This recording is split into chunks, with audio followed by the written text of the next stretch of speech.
As a senior undergraduate student at St. Mary's College of Maryland, I'm truly passionate about protecting both terrestrial and maritime archaeological resources, as I believe they are incredibly important to understanding not only our history, but also our cultures and past lifeways.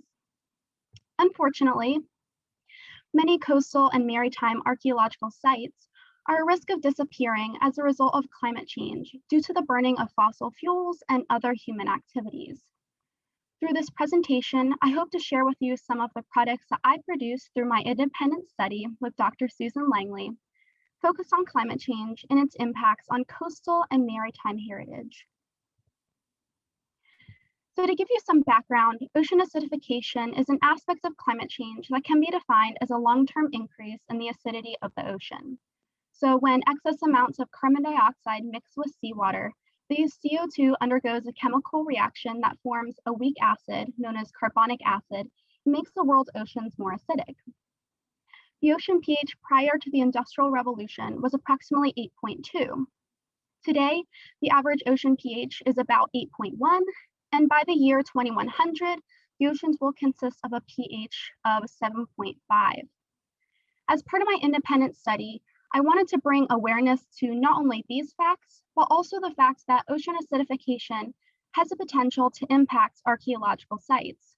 This public outreach flyer is currently being shared with members of the Mid-Atlantic Coastal Acidification Network, or MACAN, and it'll be available on their website soon. So as part of this public outreach flyer, I addressed how carbonic acid has the ability to disintegrate archaeologically important shell middens. If these middens disappear due to the increasing acidity of our oceans, then the stories that can be uncovered by studying them will never be learned. Additionally, many historical shipwrecks are composed of metal, and when seawater and the surrounding environment interacts with the rust on these metal objects, a protective layer known as concretion begins to form. However, ocean acidification has the ability to disintegrate these concretions and metal archaeological artifacts, including metal fasteners, and cause historical wrecks to crumble and/or lose their integrity. The loss of these shipwrecks can also lead to the loss of environmental factors like artificial reefs that can play an important role in a healthy ecosystem. So the public outreach flyer also concludes by stating the many ways that the public can help to slow the pace of ocean acidification and save important cultural resources. Some simple examples include simply reducing nutrient runoff by using less fertilizers on lawns or gardens, or volunteering at a seagrass restoration project, or, I believe most of all, educating others about ocean acidification and how it has the ability to impact not only biological resources, but also cultural resources. So in completing the background research for my independent study, I was impressed by the many lesson plans and experiments available to students and teachers online about ocean acidification. However, I realized that all of these experiments were focused on the biological aspects of ocean acidification, and therefore did not take into consideration how ocean acidification has the ability to impact cultural resources as well. Therefore, I created and designed a simple experiment directed towards a high school age student audience, homeschooled students, and the general public, focusing on ocean acidification and its impacts on underwater cultural resources. Through this experiment, students will obtain firsthand experience looking at the corrosion of metals, including brass, copper, stainless steel with zinc plating, as well as a view the disintegration of oyster shells in acidic ocean-like environments. Now, these acidic ocean-like environments will be reconstructed and within mason jars, and they should accurately represent both present and future ocean acidification conditions, which I will get to in a little bit. The experiment itself will require students to take observations over a 1-month-long period, with approximately 45 minutes of observations undertaken per week. The time frame of the experiment may be altered, though, depending on laboratory access and/or alterations in the school semester. The materials that educators will need to provide students include those in bullet points to the left on this slide. So now I would like to take you through the process of actually setting up the experiment. So to begin the experiment, students will pour 4 liters of water into a large bowl or pot, and then they will proceed to add 8 tablespoons of sea salt to that water and stir until thoroughly combined. This is approximately the 35 grams of sea salt per 1 liter of water needed to accurately reconstruct ocean water. 25 mason jars will be laid out, and students will add the metals and shells to the corresponding jars. For organizational purposes, the metals and oyster shells within their jars should be organized in rows as seen to the bottom right on this slide. Using a Sharpie pen, each jar should be labeled according to the objects to be placed inside and studied, the intended pH measurement, and whether or not the jar will contain a rapid test of pure vinegar.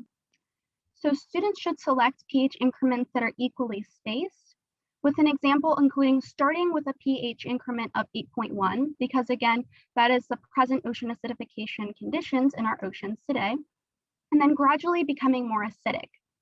So the next pH increment would be 7.9, and then the next one would be 7.7, and then ending with a pH increment of 7.5, because once again, that's the predicted ocean acidification conditions for 2100. And then students and teachers may also choose to conduct a rapid test in a pure vinegar solution to obtain faster results. So you might be asking yourself the question, well, how can this experiment contribute to our education system and the general public? Oh, and I also forgot to mention that in order to raise and lower the pH, students should use baking soda and vinegar in very small increments, just as a side note. Anyway, so why is this experiment important? Well, one of my favorite quotes comes from the Magic School Bus, which is kind of funny, but when Miss Frizzle tells her students to take chances, make mistakes, and get messy. This experiment provides students with hands-on learning opportunities that may allow for a better understanding and appreciation for archaeological shell middens, shipwrecks, and metal artifacts. This experiment has the ability to educate students on how ocean acidification can negatively impact these aspects of not only our culture, but also our history and past lifeways. Finally, this experiment can promote learning and discovery, simple as that, and help students develop a better understanding of the scientific method through direct interaction with the data collected. So these pictures on this slide illustrate just a few examples of what happened when I actually conducted the experiment during the semester. So to the top left, we have a copper screw within a saltwater environment with a pH of 7.5. And due to the severe deterioration of the copper screw within that acidic environment over time, it actually caused the bottom of the jar to turn a dark turquoise blue. It was kind of pretty, but it's definitely not good to our cultural materials. In the middle, we have a stainless steel screw with zinc plating, and that's within a pure vinegar rapid test. And due to the severe deterioration of that screw inside, it was very blackened and it just stripped away all the outer layer. It actually caused the vinegar itself to turn a dark orange color as seen in this picture. To the bottom, or to the top right, sorry, we have a brass screw within a saltwater environment with a pH of 7.7. And as you can see in the picture, over time, the screw actually became quite rusted. To the bottom left, we have a severely deteriorated oyster shell within a rapid test of pure vinegar. There was barely anything left by the time the 1 month time frame rolled around. It was pretty amazing. And then to the bottom right, we have a stainless steel screw with no zinc plating, and that's within a acidic saltwater environment with a pH of 7.5. And you might be able to tell from the picture, but there was a little bit of rusting on the tip of that screw. Again, it's a little hard to tell, but it was clearly evident when I saw it in person. Okay, so now that I've touched upon the lesson plan, I would now like to talk about the questionnaire that I developed. In order to discern what are perceived as the greatest climate change related threats to cultural heritage, to identify research questions and data gaps, and to suggest means of addressing these concerns, I created a questionnaire. The questionnaire was circulated to federal agencies, state agencies, academic institutions, and other individuals or parties of interest. The intent involved finding a common ground between archaeologists, biologists, scientists, and people in other disciplines in order to encourage multidisciplinary projects and cooperative research strategies. Originally, 41 individuals and chairs of organizations, including Chair Miller, thank you so much for that, big shout out to her. They were emailed the questionnaire, and then from there, the questionnaire was shared with additional documented individuals over email. A total of 21 individuals responded to this questionnaire over a 2-month-long period of time. Here is a list in this little chart to the right on this slide of the number of survey responders and their corresponding organization. Participants during the questionnaire were asked the following questions. The first is, how is climate change affecting the sites or resources on which you currently work, and how do you foresee it affecting them in the future? Does climate change impact your ability to conduct your research or influence when or how you conduct it? The second question asked respondents to respond to this question. What questions or problems relating to climate change and archaeology would you like addressed? The third question is a bit more complex. So it asked the participants to answer, how do you see archaeology as playing a role in the global climate response?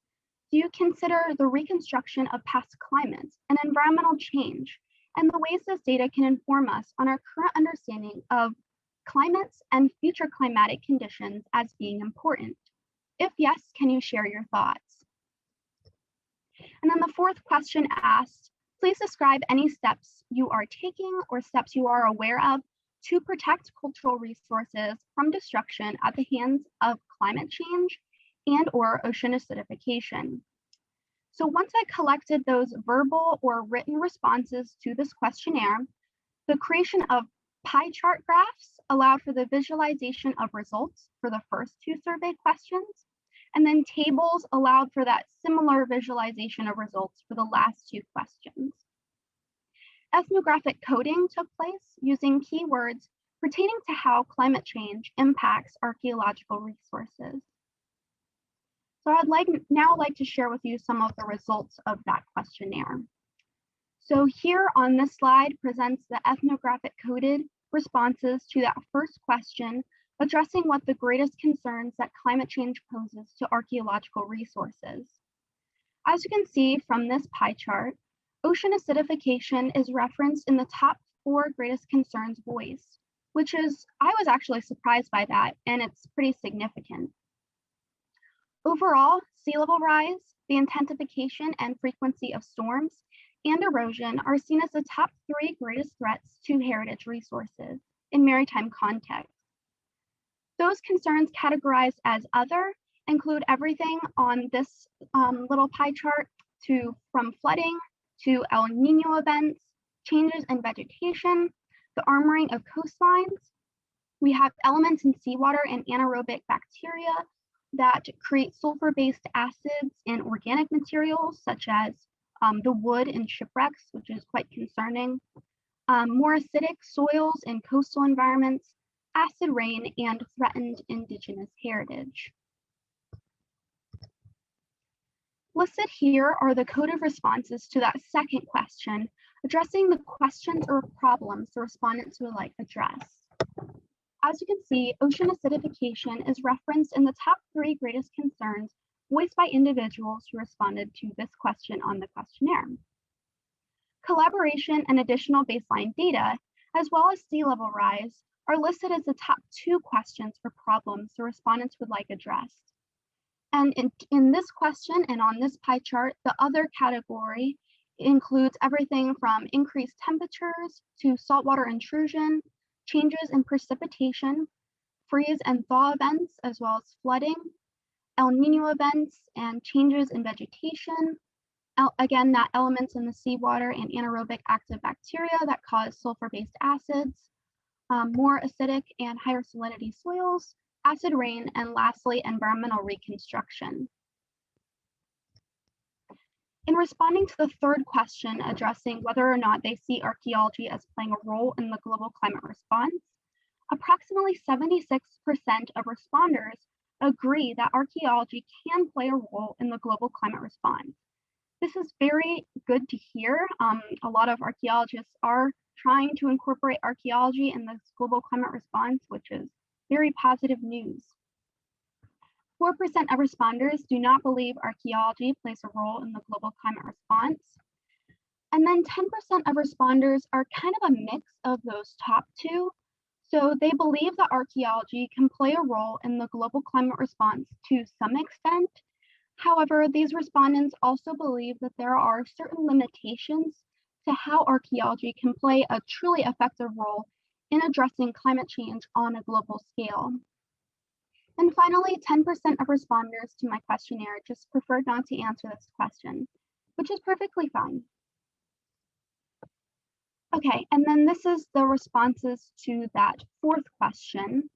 And the responses confirm that the majority of researchers who participated in the questionnaire were either directly or indirectly taking steps to protect cultural resources from climate change.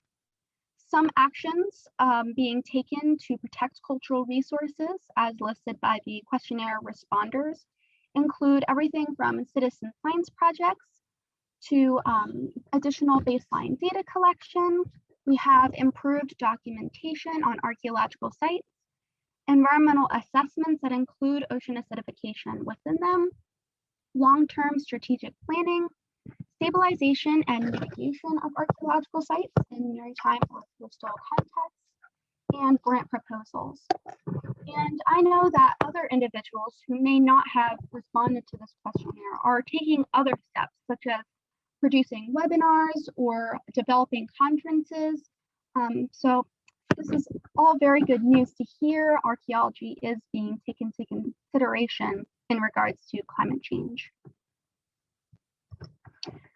All right, so why was this questionnaire important? What was the point of it?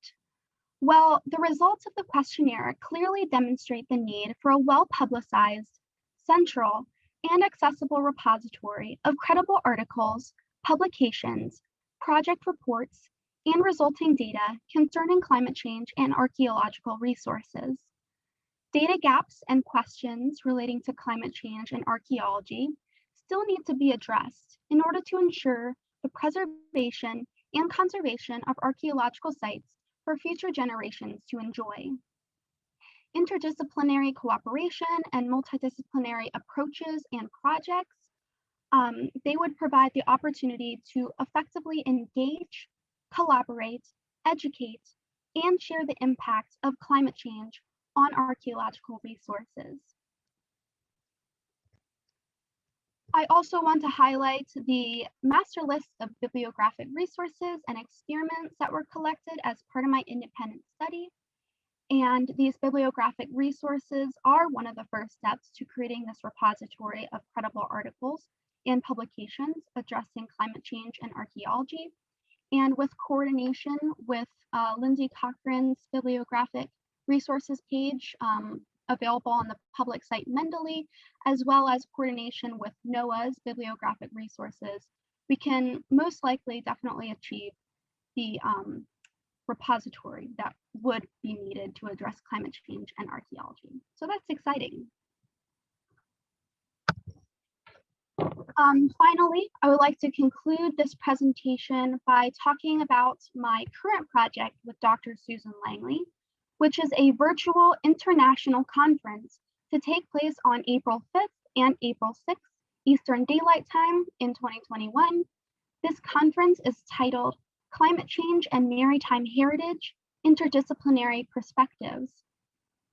Through coordination with Australia collaborators, practitioners from multiple fields of study working in diverse regions will discuss the impacts of climate change on submerged archaeological resources through an interdisciplinary and collaborative approach, and provide recommendations for present and future action. Topics covered may include everything from sea level rise, and that's their impacts on submerged and coastal archaeological sites.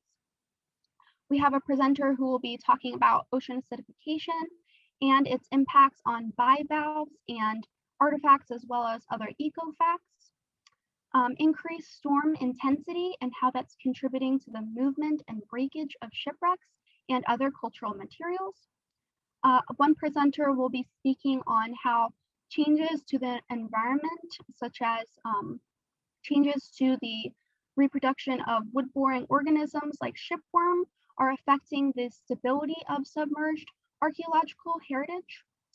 And lastly, we also, going off of that, will have a discussion on how in situ conservation and preservation is going to be affected in a changing climate and environment. So if you are interested in this conference, I would be happy to share with you the registration links over email. My email is provided on this slide, but I can also put it in the chat box for your convenience.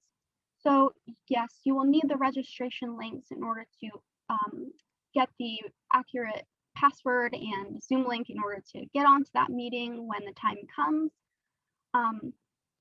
Some examples of presenters who will be presenting, at least on the April 5th session, include Tom Dawson and Joanna Hambley from Scape in Scotland.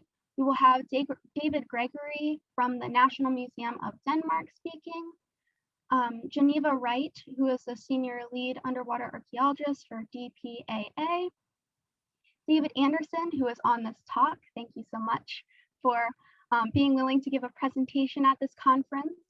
He's from the University of Tennessee. Christina Gaethel, I think that's how you pronounce her name, will be speaking on ocean acidification specifically. Zach Kinesio and Madeline Roth from NOAA will be speaking on the submerged heritage that's incorporated into their program. And lastly, Dr. Randy Larson from St. Mary's College of Maryland will be speaking on the new marine sciences program and how that can help to address climate change and maritime heritage. So that is pretty much it. If you have any questions, I'd be happy to answer those. But again, I just thank you very much for your time and the opportunity to be here today. It is truly an honor, so thank you.